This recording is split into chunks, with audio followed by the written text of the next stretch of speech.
Hello students, this is Sushma Chandra and I am going to teach you the course Agricultural Finance and Cooperation. Your course number is AEC 5211. Let's start the lecture. Last class में हमने देख चुके थे कि farmers को किस किस condition के थ्रू उनका लोन सैंक्शन होता है, बैंकर कौन कौन से कंडीशंस रखते हैं। तो उसमें क्रेडिट एनालिसिस के जो 3 मेथड थे 3R 5C एंड 7Ps, उसमें आज हम 3R को देखेंगे। उसमें 3R में फर्स्ट R आता है returns from the proposed investment, second R होता है repayment capacity the investment generate, third R होता है risk bearing ability of the farmer या borrower. Okay, so moving on the next slide. First R आता है returns from the investment. इस जो R होता है इसको हम इम्पॉर्टेंट मेज़र मानते हैं फॉर क्रेडिट एनालिसिस के लिए, इसको हम एक इम्पॉर्टेंट मेज़र मानते हैं, है ना। ये जो R है वो क्या कहता है, इसमें जो बैंकर को मतलब ये ज़रूरत होती है या उनको एक आइडिया होता है कि फार्मर्स उनके द्वारा लिए गया जो क्रेडिट है या लोन है उसको कहाँ पर जाके इन्वेस्टमेंट कर रहा है और उस इन्वेस्टमेंट से उसको कितना इनकम जनरेट हो रहा है। ये फार्मर को बैंकर को जो आइडिया होता है उनको पता होता है कि इन पैसों का जाके यहाँ पे इन्वेस्टमेंट करेगा और उसको इतना इनकम जनरेट होगा, और इसी इनकम जनरेशन के आधार पर ही फार्मर्स का जो लोन है वो एक्सेप्टेंस होता है ना। इनकम जनरेशन के अकॉर्डिंग ही फार्मर्स का जो लोन है वो एक्सेप्ट किया जाता है। बट अब जो फार्मर्स का जो इनकम का जनरेशन है वो किस किस बातों पर डिपेंड करता है, फार्मर्स के किस किस डिसीजन पर डिपेंड करता है, उसको हम आगे देखते हैं।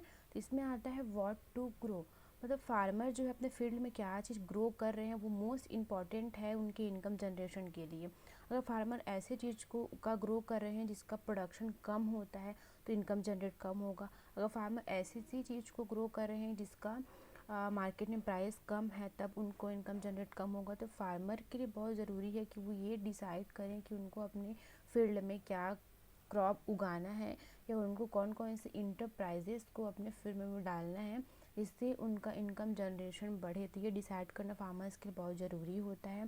सेकेंड में आता है हाउ टू ग्रो। अब ये भी इम्पॉर्टेंट है कि फार्मर कैसे वे में अपनी जो क्रॉप है या इंटरप्राइजेस का यूज़ को कैसे ग्रो कर रहे हैं। अगर वो सपोज़ क्रॉप लगा रहे हैं तो अगर वो ट्रेडिशनल वे में लगा रहे हैं तो जाहिर सी बात इनकम कम आएगा। अगर मॉडर्न और टेक्नोलॉजी वे में लगा रहे हैं तो इनकम ज़्यादा आएगा। क्यों? क्योंकि अगर ट्रेडिशनल वे में लगाएंगे तो उनका कॉस्ट बढ़ जाएगा, है ना, क्योंकि उसमें मशीनरी का यूज़ कम होता है तो कॉस्ट बढ़ जाएगा तो इनकम कितना भी है कॉस्ट ज़्यादा है तो इनकम कम ही हो जाएगा। अगर मॉडर्न वे में कर रहे हैं तो उनका जो मशीनरी का यूज़ करेंगे कॉस्ट कम आएगा तो उनका इनकम जनरेट ज़्यादा होगा। तो फार्मर्स को ये भी डिसाइड करना बहुत इंपॉर्टेंट होता है कि वो किस तरीके से किस वे में अपना खेती कर रहे हैं। थर्ड आता है हाउ मच टू ग्रो। अब क्वांटिटी यहाँ बहुत ज़्यादा इंपॉर्टेंट हो जाती है। अगर फार्मर किसी क्रॉप को छोटे एरिया में लगा रहे हैं तो इनकम कम मिलेगा, अगर वो बड़े एरिया में अपना क्रॉप लगा रहे हैं तो उनको इनकम ज़्यादा होगा। तो यहाँ पे लैंड की होल्डिंग भी बहुत ज़्यादा, लैंड की साइज भी बहुत ज़्यादा इंपॉर्टेंट करती है कि उन फार्मर्स की इनकम को जनरेट करने के लिए। ओके, नेक्स्ट पॉइंट क्या होता है व्हेन टू सेल। अब जो एग्रीकल्चर प्रोड्यूस है उसकी क्वालिटी पर बहुत ध्यान दिया जाता है। अगर फार्मर्स जो है अपने प्रोड्यूस को राइट टाइम में हार्वेस्ट करते हैं, है ना, राइट टाइम में हार्वेस्ट करते हैं तो उसकी क्वालिटी अच्छी होगी तो उसको सेल कर, मतलब राइट टाइम में हार्वेस्ट करने के बाद ही फार्मर्स को अपने प्रोड्यूस को सेल करना चाहिए। अगर वो मैच्योरिटी के पहले हार्वेस्ट कर देंगे तो उनकी जो सेलिंग प्राइस है वो कम हो जाएगी। इसलिए प्रॉपर क्रॉप के मैच्योर्ड होने के बाद ही उनको हार्वेस्ट करना चाहिए ताकि उनको उस प्रोड्यूस का क्वालिटी अच्छा हो और मार्केट प्राइस भी उनको अच्छा मिला। तो ये सेलिंग व्हेन टू सेल भी बहुत इंपॉर्टेंट है। और इसमें एक और चीज़ आता है कि कभी कभी क्या होता है फार्मर जो है अपने प्रोड्यूस को हार्वेस्ट करने के बाद में होल्डिंग करके रखते हैं वेयर हाउसेस में। जब उसका प्राइस ड्रॉप होता है तो होल्डिंग करके रखते हैं, जब प्राइस अप हो जाता है तो उसको मार्केट में सेल करने के लिए भी लाते हैं। तो ये डिसीज़न भी बहुत इंपॉर्टेंट है फार्मर को कि उनको कब अपने क्रॉप को हार्वेस्ट करना है सेल करने के लिए, कब उनको वेयर हाउस में होल्ड करके रखना है और कब उनको जाके मार्केट में सेल करना है। ये डिसीज़न उनके लिए बहुत इंपॉर्टेंट होता है। नेक्स्ट पॉइंट आता है वेयर टू सेल। ये भी एक इम्पॉर्टेंट चीज़ है क्योंकि फार्मर्स को अपने प्रोड्यूस का सही प्राइस तो चाहिए लेकिन कहाँ वो उनको बेचे कि उनको सही प्राइस मिले। अगर वो किसी दुकान में जा कर के सेल करते हैं तो उनको प्राइस कम मिलेगा। अगर वो मंडी जो गवर्नमेंट की ऑर्गेनाइजेशंस होती हैं जहाँ पर गवर्नमेंट जो है अपनी MSP प्राइजेस पर फार्मर से उनके प्रोड्यूस को खरीदती है, वहाँ पर अगर वो जाके सेल करते हैं तो उनको ज़्यादा प्राइस मिलता है ना, ज़्यादा इनकम मिलता है। तो फार्मर्स को ये भी डिसाइड करना बहुत इंपॉर्टेंट है कि वो अपने जो प्रोड्यूस है उसको कहाँ पर जाके बेच पाएँ। तो इन सारे पॉइंट का केवल एक ही कंसर्न निकल के करके आता है कि फार्मर्स को अपने प्रोड्यूस को ऐसे तरीके से ग्रो करना है, ऐसे तरीके से कब कहाँ कैसे सेल करना है ताकि उनको income generate, highly income generate हो, और जिससे कि वो अपना जो एडिशनल कॉस्ट है जो उसको लोन के रूप में ले रखे हैं उनको वो टाइमली रीपे कर पाएँ। ये ही एक केवल इसका मेन एक कंसर्न निकल करके आता है। Okay, so moving on the next slide, second आता है रीपेमेंट कैपेसिटी। रीपेमेंट कैपेसिटी में क्या होता है कि ये एक एबिलिटी होती है केवल जिससे कि फार्मर जो है अपना जो प्रोडक्टिव पर्पस के लिए लोन लिए रहते हैं उसको टाइमली एक स्टिपुलेटेड टाइम पर जा कर के लोन को रीपे कर दे अपने लेंडिंग एजेंसीज को। ये एक एबिलिटी है बेसिकली। सेकेंड पॉइंट क्या कहता है कि कभी कभी क्या होता है फार्मर्स जो ऐसे लोन ले लेते हैं जो उनके लिए प्रोडक्टिव इनफ भी नहीं होता है और ना ही उनको एक्स्ट्रा इनकम मतलब जो फार्मर्स होते हैं कभी कभी ऐसे लोन लेते हैं जो उनके लिए ना प्रोडक्टिव इनफ नहीं होता है। मतलब या तो लोन का अमाउंट उनके लिए कम हो जाता है या फिर जो वो लोन है वो उनको टाइम पे नहीं मिल पाता है। तो ऐसे में वो प्रोडक्टिव इनफ नहीं होगा तो उनको तो फार्मर्स के लिए उसको एडिशनल इनकम जनरेट नहीं कर पाएगा। तो फार्मर्स को ये भी एक मेक श्योर होना चाहिए कि वो जो लोन ले रहे हैं वो उनके लिए प्रोडक्टिव इनफ हो और वो उनको इतना इनकम जनरेट करके दे ताकि वो अपने उस लोन को रीपेमेंट कर पाए।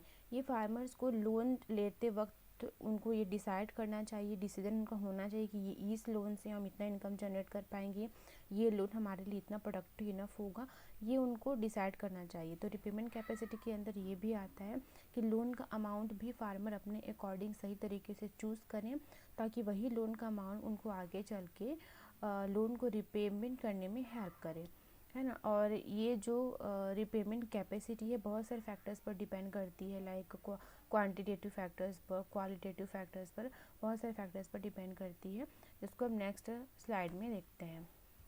ओके, तो इसमें जो फैक्टर्स हमने जो लास्ट स्लाइड में बात की वो यही थी कि y इज़ इक्वल टू, इसका formula f x1 x2 x3 x4 x5 x6 x7।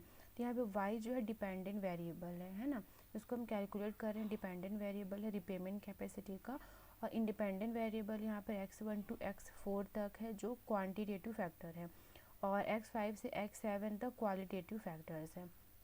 इनको कैलकुलेट करने के लिए x1 को कैलकुलेट करने के लिए हमको ग्रॉस रिटर्न पता होना चाहिए from the enterprises for which the loan was taken during a season.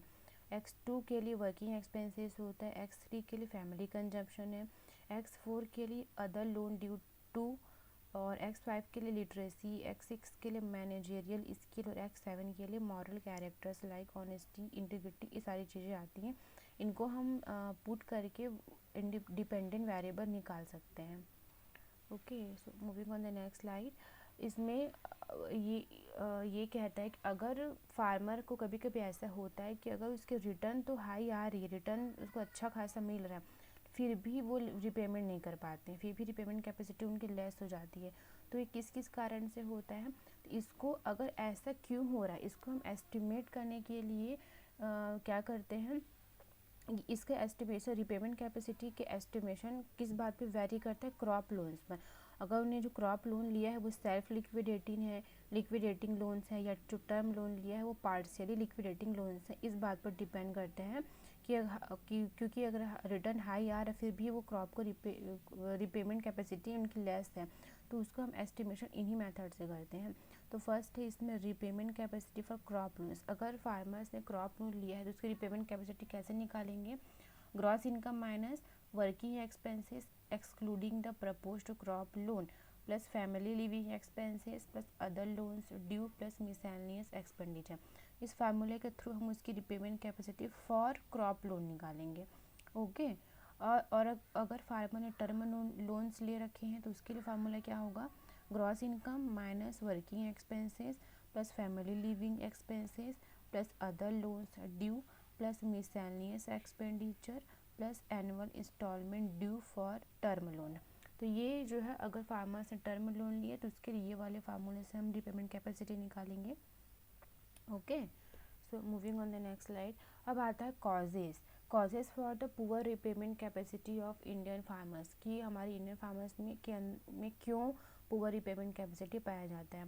तो पहला आता है small size of the farmer holding. अगर इंडिया में देखा जाए तो जो साइज ऑफ होल्डिंग्स है वो छोटी छोटी ही पाई जाती है।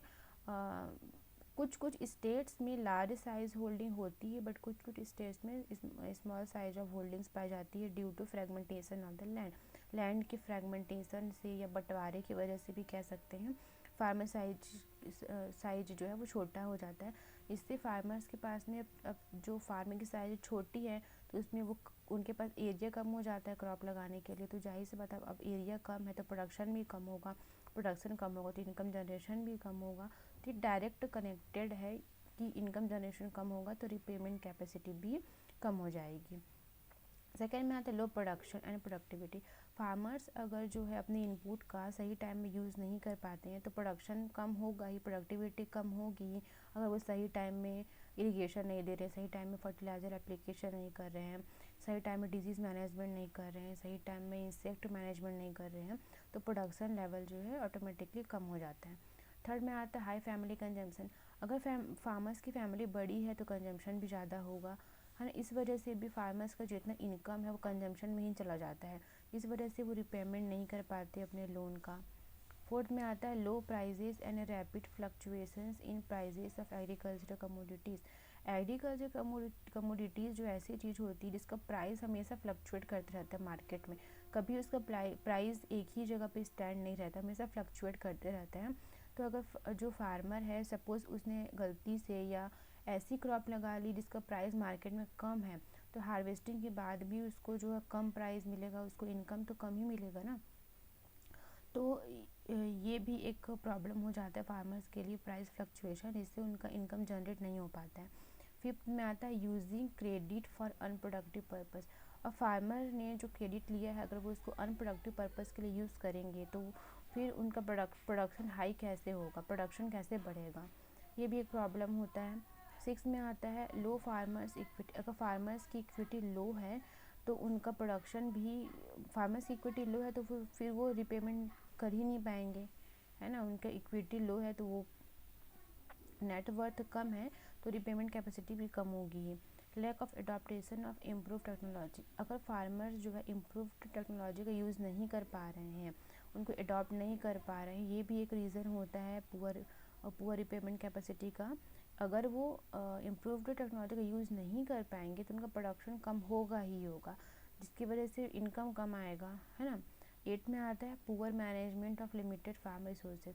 देखो रिसोर्सेज जो है हमेशा लिमिटेड ही रहता है, चाहे वो सीड हो, फार्म रिसोर्सेज हमेशा लिमिटेड ही रहता है, चाहे सीड हो, चाहे वो वाटर हो, चाहे फर्टिलाइज़र हो, चाहे केमिकल्स हो। तो फार्मर्स में इतना कैपेसिटी होना चाहिए कि वो अपने इन रिसोर्सेज मैनेजमेंट कैसे करें। अगर वहाँ पर फार्मर्स पुअर मैनेजमेंट करते हैं अपने रिसोर्सेज का तो उनका प्रोडक्शन जो है कम होगा ही होगा, तो और इनकम डायरेक्टली फिर कम हो जाएगा। तो उनको ये मैनेजमेंट पर ध्यान देना चाहिए। तो these are causes for poor repayment capacity. Okay, so moving on the next slide, हम देखते हैं measures for the strengthening the repayment capacity. इसके अब पुअर हमने देख लिए क्या क्या रीज़न थे। स्ट्रेंथनिंग में हम क्या करेंगे देखेंगे कि फर्स्ट पॉइंट कहता है कि फार्मर्स को ऐसा ऑर्गेनाइजेशन करना चाहिए अपने बिजनेस का जिससे उनका नेट इनकम बढ़े। फार्मर्स की नेट इनकम बढ़ेगी तभी तो वो रिपेमेंट कैपेसिटी बढ़ेगी उनकी। तो उनको कम्प्लीटली अपने ऑर्गेनाइजेशंस पर, अपने बिजनेस पर ध्यान देना चाहिए, फार्म बिजनेस पर, जिससे उनकी नेट इनकम बढ़े। सेकेंड में आता है उनको पोटेंशियल टेक्नोलॉजी का यूज़ करना चाहिए अपने प्रोडक्शन को बढ़ाने के लिए और अपने एक्सपेंसेस को रिड्यूसिंग करने के लिए। कैसे, अगर मतलब उनको अपना जो कॉस्ट आ रहा है ना उनको कम करना चाहिए और प्रॉफिट को मैक्सिमाइज़ करना चाहिए। कॉस्ट कम कैसे करेंगे, तो उनको अपने फील्ड में मशीनरी का यूज़ ज़्यादा करना चाहिए as compare to labour, human labour, है ना। ह्यूमन लेबर में कॉस्ट ज़्यादा आता है, मशीनरी में कम आता है। ह्यूमन लेबर का पोटेंशियल कम होता है, मशीन लेबर का पोटेंशियल ज़्यादा होता है। तो उनको ज़्यादा से ज़्यादा मशीनरी लेबर का यूज़ करना चाहिए। इससे उनका प्रोडक्शन भी इंक्रीज़ होगा, उनका कॉस्ट भी कम आएगा और उनका जो एक्सपेंसेस है वो भी रिड्यूस होगा। तो इस चीज़ को फार्मर्स को अडॉप्ट करना चाहिए।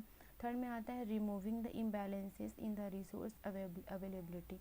और फार्मर्स को जो जो भी रिसोर्सेज अवेलेबल हैं उनमें इम्बैलेंसेस हो जाता है। जैसे कि फार्मर्स क्या करते हैं, उनके पास जो रिसोर्स जितने मात्रा में अवेलेबल है वो उसको वैसे ही फील्ड में यूज़ करते हैं। अगर उनके पास ज़्यादा फर्टिलाइज़र अवेलेबल है तो फर्टिलाइज़र ज़्यादा स्प्रे कर देंगे, अगर केमिकल ज़्यादा है केमिकल ज़्यादा डाल देंगे, पानी ज़्यादा है पानी ज़्यादा कर देंगे।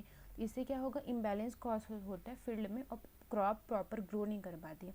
तो फार्मर्स को उनके पास जो रिसोर्सेज हैं उसको सही रेशियो में उनको यूज़ करना चाहिए फील्ड में, ताकि क्रॉप अच्छे से ग्रो कर पाए।